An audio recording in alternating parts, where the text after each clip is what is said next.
امام حاکم نے مستدرک کے اندر یہ روایت نقل کیا ہے کہ ایک قاری صاحب سورہ المائدہ کی آیت نمبر 35 کی تلاوت کر رہے تھے. اعوذ باللہ من الشیطان الرجیم یا ایھا الذین آمنوا اتقوا اللہ وابتغوا الیہ الوسیلہ.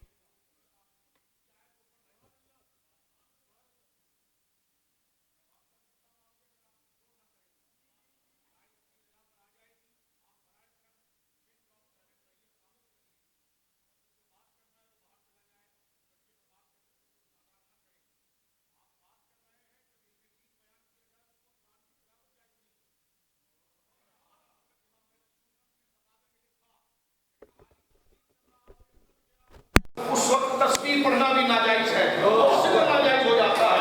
اصل چیز ہے تبلیغ. ٹھیک ہے، توجہ سنیے. جو ماحول چل رہا ہے یہ وقت مختصر ہے، انتظار کا وقت نہیں ہے، چند منٹوں میں ہم اپنی باتوں کو ختم کریں گے. غور کیجیے آپ. حضرت حذیفہ بن یمان کے سامنے یہ آیت پڑھی گئی جس کا مفہوم یہ بنتا ہے کہ اے ایمان والو اللہ سے ڈرو اور اللہ کے قریب ہونے کے لیے کوئی ذریعہ ڈھونڈو. سبحان اللہ. حاکم نے بخاری مسلم کی شرط پر اس روایت نقل کیا. سرکار کے صحابی منج پر اور مسند پر جلوگر ہے. ایک بندے نے اٹھ کر پوچھا حضور اس کی تفسیر آپ بتائیں گے کیونکہ آپ نے تو قرآن رسول اللہ سے سیکھا ہے نا. تو یہاں جو فرمایا گیا ہے وابتغوا الیہ الوسیلہ، اس سے مراد کون ہے؟ تو حضرت حذیفہ بن یمان صاحب السر النبی، انہوں نے سب اٹھا کر فرمایا عبداللہ بن مسعود رضی اللہ. سبحان اللہ. یہاں وسیلے سے مراد عبداللہ بن مسعود ہے. توجہ ہے آپ کی. یہ بدبخت بھی ختم ہو گئی کہ جناب شخصیت وسیلہ نہیں بن سکتی. صحابی کی تفسیر ہے اور انہوں نے وسیلے کی تفسیر ذات سے کی ہے، یعنی عبداللہ بن مسعود کا وجود جو ہے وہ خود اللہ کی بارگاہ میں وسیلہ ہے. لقد علم المحفوظون من اصحاب محمد ان عبداللہ بن مسعود اقربهم الى الله زلفى وروایت اخرى اقربهم الى الله الوسیلہ. حضرت حذیفہ نے صحابہ کے مجمع میں کہا کہ جو علماء علم والے صحابہ ہیں وہ اس بات کو جانتے ہیں کہ اللہ کے قریب محبوب ترین وسیلہ اور قبول یافتہ وسیلہ اگر کوئی ہے تو وہ عبداللہ ابن مسعود ہے.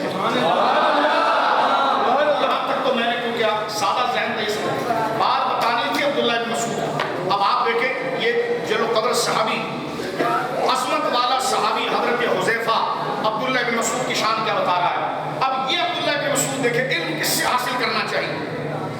علم. اب آپ غور کریں سانگلہ ہل کے اندر آپ کے گھر کے قریب فرض کیجئے ایک بہت بڑی عمارت والی یونیورسٹی ٹائپ کا مدرسہ ہے، لیکن پھر بھی آپ اپنے بچے کو کہیں دور لے جا کر ایک ٹوٹی پھوٹی عمارت والے مدرسے میں پڑھاتے ہیں.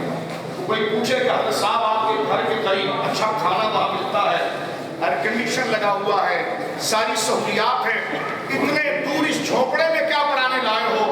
آپ نے فرمایا علم پڑھانے کا مطلب ہے عقیدہ. جہاں عقیدہ ٹھیک ہوگا میں ان کے در و دیوار کو نہیں دیکھوں گا کہ وہ عمارت پکی ہے یا کچی، لہٰذا عمارتوں سے متاثر نہیں ہوتے، پہلے دیکھا جاتا ہے کہ اس کا عقیدہ اہل سنت والا ہے. سبحان اللہ.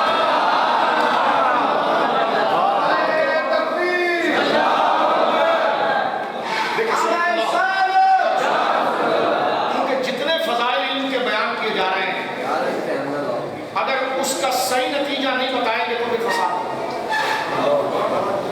یہ علم کے سارے فضائل کا مرکز اہل سنہ ہے اور اہل سنہ کی اس دور میں صحیح تعبیر مسلک امام احمد رضا ہے. ان کی تشریحات، ان کی تعبیرات، ان کی تحقیقات، جو اعلیٰ حضرت سے مراد کوئی بندہ نہیں بلکہ اجماع اہل سنت کا نام ہے. باری تعالیٰ الوہیت کے حوالے سے عقیدہ کیسا رکھنا ہے، مصطفی کمالات علیہ السلام کیسے ماننے ہیں. آج بڑے بڑے بوجھ بڑھاپے میں غرق ہو رہے ہیں اس لیے کہ امام محمد رضا کا نام چھوڑا. امام محمد رضا کا نام لے کر بڑی بڑی کوٹھیاں پوری دنیا تک پہنچے اور بڑھاپے میں کہیں اور گندی غذا دیکھی تو کہا ہم تو ابو بکر کو افضل نہیں کہتے، ہم تو یہ نہیں کہتے، افضل ماننا ضروری ہے. میں نے کہا تم نے دیکھ لیا تمہاری ساری اٹھان زمین بوس ہو گئی، اس لیے کہ یہ غریب سنی غریب تو ہے لیکن کسی دھوکے باز کو اپنا پیر و سید نہیں بناتے، اسی کو بناتے